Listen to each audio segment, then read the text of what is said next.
A former Deputy of the Year out in Georgia now finds himself on the wrong side of the law in a very big way. This is after he was taken into custody and fired for heinous alleged crimes. His wife faces charges as well. We're going to dig into what we know so far about this case with a Georgia attorney. Welcome to Sidebar, presented by Law&Crime. I'm Jesse Weber.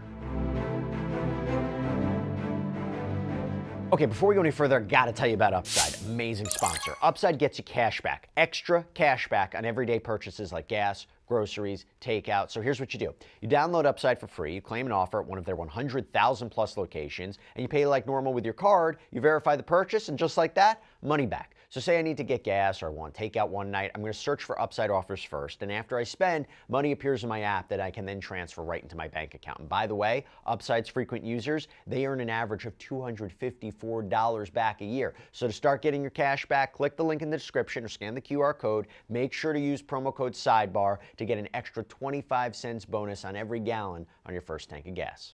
In November of 2024, the Bibb County Sheriff's Office in Georgia posted a photo of Sergeant Michael Dorough holding a sign with what he's grateful for written on it: God and family.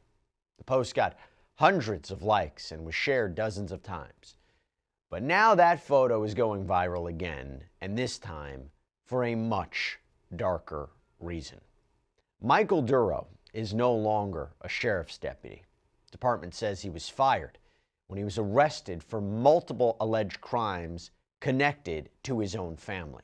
Neighboring Jones County helped out with the arrest, and here's what they posted on their Facebook page on Tuesday, March 17th. Quote, "Today, with the assistance of the Bibb County Sheriff's Office, investigators with the Jones County Sheriff's Office arrested Sergeant Michael Scott Dorough of the Bibb County Sheriff's Office. Dorough is charged with incest, cruelty to children in the first degree, and influencing witnesses. His wife, Ashley Dorough, has also been arrested and charged with cruelty to children in the first degree and influencing witnesses." Not an incest charge, by the way. Both Michael and Ashley Dorough are currently being held without bond. The Jones County Sheriff's Office takes all allegations of this nature seriously and remains committed to thoroughly investigating these cases to ensure justice is served. This remains an active and ongoing investigation, and additional charges are expected. We have no further comment or information at this time. Now, I'll also just tell you as a point of law, it's usually not surprising when you see both caregivers, both parents, a couple arrested, because usually it's very difficult for one parent, one caregiver to be like, this abuse was going on, I had no idea this was going on without my knowledge. Usually investigators will say both had knowledge, both participated, one enabled the other, one could not have been completely kept in the dark. They're looking at the kids, they would have an understanding about what's happening. So just from my perspective, even though these are just allegations at this point, it's not surprising that both have been arrested. Again, but he's the only one seemingly charged with incest.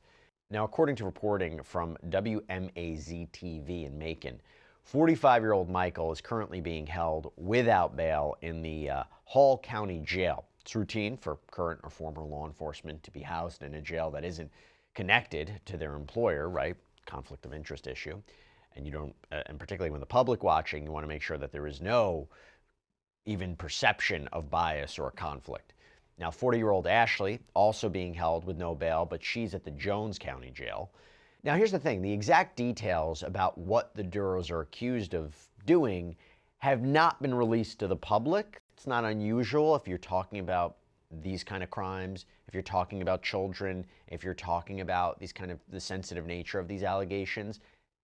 The law enforcement authorities, prosecutors, they're kind of limited in what they will share. But you do wonder, what was the evidence here? And that's what I want to talk about. But we have to just take a step back and think about something here. The Bibb County Sheriff's Office, their Facebook page, is full of different photos of Dorough throughout his law enforcement career, from deputy to corporal to eventual sergeant. He made his way through the ranks. He was honored as Deputy of the Year at least once by local community agencies. And when it comes to his family, there's a post from the department in 2019 showing 5 children with a new puppy that they adopted, and Ashley Dorough commented at the time, "All my babies." The Macon Telegraph published a statement from Bibb County Sheriff David Davis on Wednesday where it says, "Let me be clear, no one is above the law. We will fully cooperate with the legal process and the agencies investigating this case. We remain committed to protecting children and upholding the highest standards within the Bibb County Sheriff's Office. Here's the problem. Here's something that's going to be definitely talked about. This apparently isn't the first time that Mr. Dorough has had his actions scrutinized. Why do I say that? Well, back in 2024, the Georgia Peace Officer Standards and Training Council, it's also known as POST, investigated him after a domestic dispute case was filed against him. This is according to records that were reviewed by WMAZ-TV. Now, the outlet reports that in March of 2024, Dorough and his then wife had decided to separate, which had led to arguments over who got which personal belongings. Dorough's stepson allegedly confronted him, telling him not to put his hands on his mother, which then led to some sort of physical altercation on a porch. Dorough told investigators, according to WMAZ-TV, that his stepson had lunged at him, so he restrained him, but said he never struck anyone. Case was filed in Jones County in April of 2024, charging Dorough with battery, family violence. Prosecutors dropped the charge, though, in June of that year when the stepson decided not to move forward. However, I will tell you, the outlet says that Dorough did perform this kind of anger management course as part of the court process. But Post reportedly reviewed the dispute, put Dorough on a 36-month probation that was tied to his law enforcement certification, which began in October of 2025. He was still certified, but under supervision. So again, allegations, but also tied to real-world consequences, right? But now he's been fired from the sheriff's office. And WMAZ also reports that there were other incidents that were noted in the Post records. 2010, Dorough was apparently cited for being unprofessional.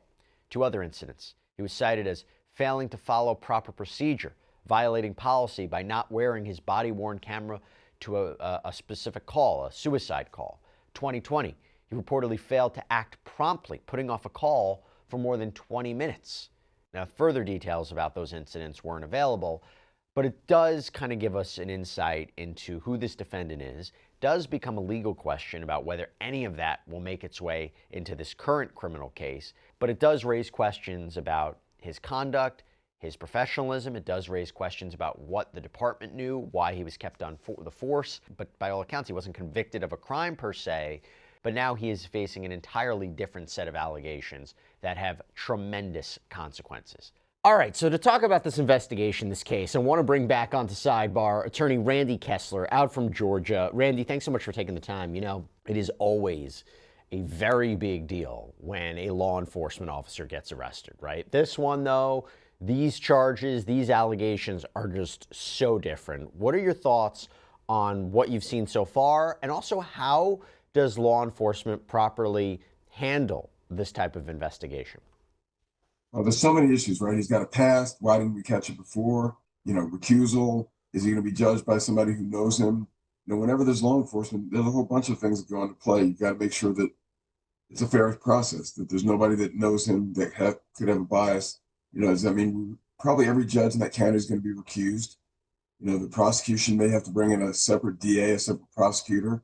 There are a whole bunch of legal mechanisms that go into play to make sure that it's a fair process for him and for the public. So that's the first thing that jumps into my mind is just legally, strategically, you want a clean trial, clean prosecution, so it survives appeal. I want to look at some of the charges here. I want to look at the wording of Georgia law. So first, you have this. A person commits the offense of incest when a person engages in sexual intercourse or sodomy with a person whom he or she knows he or she is related to by blood, by adoption, or by marriage. So that includes mothers, fathers, their children, siblings, grandparents, aunt, uncles. And according to the criminal statute, a person convicted of the offense of incest shall be punished by imprisonment of not less than 10 nor more than 30 years, provided, however, that any person convicted of the offense of incest under this subsection with a child under the age of 14 years shall be punished by imprisonment for not less than 25 nor more than 50 years. Now, Randy, that makes sense when you look at the sentencing scheme based on the victim. But I have to ask, what sort of evidence do you think investigators have or may be looking for when it comes to a charge like this? I mean, first of all, the victim's testimony would be crucial. To get the victim to testify, then it's a he said, she said. And, you know, you combine that with his history, his past similar acts, which will probably come in at trial. Would it come in? or is it not relevant and prejudicial? It's prejudicial. Everything's prejudicial. Otherwise, you wouldn't introduce it, right? But it's definitely probative because it's similar conduct. It's, first of all, you're law enforcement, so you shouldn't have any bad acts, and almost anything would be probative to show that you're not the person that you pretend to be. But if it's a, domestic violence incident, that's, again, a crime against a family member, a crime against somebody that, like in this situation, another family member, a child. So I think the prior acts are probably going to come in, maybe not using a camera during his suicide call when he went to prevent a suicide. That one may not come in. That may come in more in sentencing. But I think his prior behavior is going to come in. Plus, we don't yet know what other prior behavior there's been that hasn't been reported, which may come out of the woodwork. No one likes to go after a sheriff. No one likes to complain about a sheriff. Everyone's afraid to call out law enforcement for doing something bad until the first person does it. Then they might come out of the woodwork. So I expect we're going to see some other complaints, some other witnesses, some other victims. And I mean, they would come out and basically say it's improper character evidence. It can't be allowed. You mentioned if you're dealing with minors or children, would they have to testify? Would they have to take the stand and explain what happened? Because I don't know if there's another mechanism by which their testimony could get in that isn't a form of hearsay. Right, and that's the balance, right? On one hand, the victim should be allowed, and we need the victim to testify because that's probably where most of the evidence is. Again, we don't know the records. We don't know if there's video, if there's eyewitnesses, if somebody heard the child and the child had an outcry to, a mandated reporter, a psychologist, maybe one of those people. And again, it is hearsay. There's some protections. It can be in camera, it can be in a closed environment outside the press, but the defendant has a right of confrontation. You can't just say to protect the child, she's going to go talk to the judge privately without us knowing what they say to the judge. So yeah, that's a balance. And, I don't know how this child will withstand that, but 20 years from now, the child might be more happy that they testified than they didn't testify. So it's a balance, but yes, you're right. I don't know how we get a successful prosecution without the victim testifying, unless there's a whole bunch of evidence we just don't know about yet. Let me ask you this. Generally speaking, do you feel that incest cases could be tough to prosecute in the sense that it is so disgusting, the allegations, it's so unthinkable that it could be tough for a jury to accept that a family member did this to a family member? It's always a problem. It's another problem. It's like the problem when you have a mother accused of murdering her child, because we're always worried that people on the jury are going to say, I can't wrap my head around that. There's no way a mother would do that. Same thing here. There's no way somebody would have sex with their own child. It's a harder prosecution. Doesn't mean we don't do it. I mean, you don't take the job for only the easy cases. I think it's going to be a prosecution. I don't think that's a reason not to prosecute. But yes, it does heighten the drama and make it harder to make sure a jury understands human beings are capable of this. I don't care if you're a deadbeat or if you're the sheriff of the county. I want to talk about the cruelty to children statute, okay? So according to their inmate intake sheets, the Doroughs each face one count of cruelty to children in the first degree. It's in connection with denying them sustenance. So here's what the state law says. When such person willfully deprives the child of necessary sustenance to the extent that the child's health or well-being is jeopardized. Now, the punishment for child cruelty hinges on the degree of the charge. So child cruelty in the first degree carries a prison sentence of 5 to 20 years here. Randy, how are those cases typically prosecuted? Are those challenges? Because could a parent or a caregiver say, hey, listen, child didn't want to eat. Child didn't eat that much. We did feed. How can you prove when we didn't feed? Or is it those cases you only prosecuted when externally the evidence is there? Like you're talking about emaciated children, you're talking about where it's clear there is a lack of sustenance. Well, certainly, and I've been involved in those where there are emaciated children locked in a bathroom or in a cage, right? We've seen those in the past. But really, I think in this situation, it's option 3 that you didn't mention, which is it's a lesser included offense. If you're pretty sure he committed incest, but you're not positive, well, if I think he committed incest, but I'm not sure, I know he at least did something bad, maybe I'll convict him of this other charge. So they're going to throw that in as a lesser included offense that is probably easier to prove than the incest. Yes, like you said, it's hard to prove this because maybe a child refuses to eat. Maybe they didn't like the food. Maybe there's some allergy that we didn't know about. But that's not what the main charge is, right? The main charge is he did these horrible things. And if I can't wrap my head around him doing that, having incest with his child, I still think he's a bad guy if I'm on the jury and I hear the evidence. So I'm going to at least convict him of malnutrition, not feeding a child, not giving sustenance to a child under the Georgia statute. By the way, when I'm talking about these different sentences, even if there was a conviction here on the incest and this other charge, right, the cruelty to children charge, and you get the lower of each end, is it possible that the judge could stack them, that the sentences could run consecutively one after another? Sure. I mean, they're independent charges. You don't, just because you commit 5 crimes at once doesn't mean that you get punished for one and the other 4 you don't really get punished for. That could happen. I mean, I think the real sentence and the thing we have to worry about is if he is found guilty and if he is sentenced, oh my gosh, I mean, he's already in trouble being a sheriff, being in jail. And a sheriff accused of child abuse, I mean, a non-sheriff being accused of child abuse has a hard time surviving in jail. A sheriff being accused of a petty crime has a hard time in jail. How much money is it going to cost the state to keep this guy safe and away from potential harm in jail? He's got a host of problems beyond just a conviction and sentencing. Now, there's a subsection. It states, it shall be unlawful for any person knowingly to use intimidation, physical force, or threats to persuade another person by means of corruption or to attempt to do so, or to engage in misleading conduct toward another person with intent to influence, delay, or prevent the testimony of any person in an official proceeding, cause or induce any person to withhold testimony or a record, document, or other object from an official proceeding, alter, destroy, mutilate, or conceal an object with intent to impair the object's integrity or availability for use in official proceeding, evade legal process, summoning that person to appear as a witness or to produce a record, document, or other object in an official proceeding, or be absent from an official proceeding to which such person has been summoned by legal process. And the punishment for violating that subsection of the statute increases from 1 to 5 years to 2 to 10.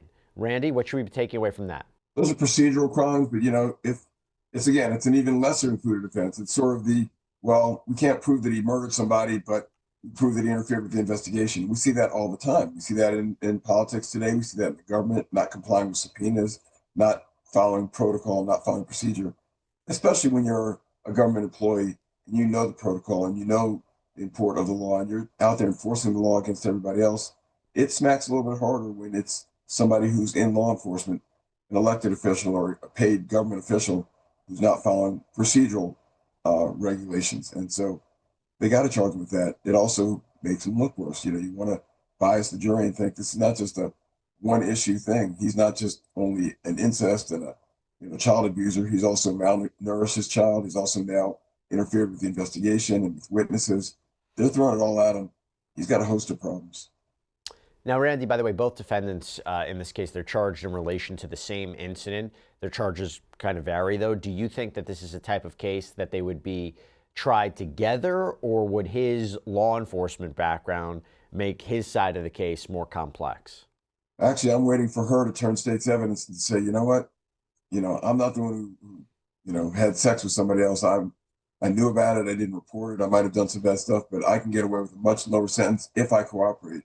So that may be the ultimate result, is that they're not tried together because she enters a plea deal. But I wouldn't think they're being tried together. I think you're right. Him being law enforcement, it's a whole different dynamic. The jury is if I was her, I'd want to be tried with him because I could then say, look at him. He should know better. I was also under his, pressure, and he was also intimidating me, and I couldn't do anything to defend myself. I just had to go along with it, and I'm sorry. Whereas if she's tried separately, all that stuff is irrelevant. Now she's also independently being evaluated. So if I was her lawyer, if she didn't cut a deal and couldn't get a deal, I'd want to be tried together because the focus would certainly be on the guy with the badge. Yep, that's a good point. All right, Randy Kessler, thank you for taking the time. Appreciate it. Always good to see you, Jesse. But that's all we have for you right now here on Sidebar. Everybody, thank you so much for joining us. As always, please subscribe on YouTube, Apple Podcasts, Spotify, wherever you should get your podcasts. You can also check us out on NBC's Peacock as well. If you want to follow me, X, Instagram, my News Nation show, Jesse Weber Live, Monday through Friday, 11 p.m. Eastern. I'll see you next time, everybody.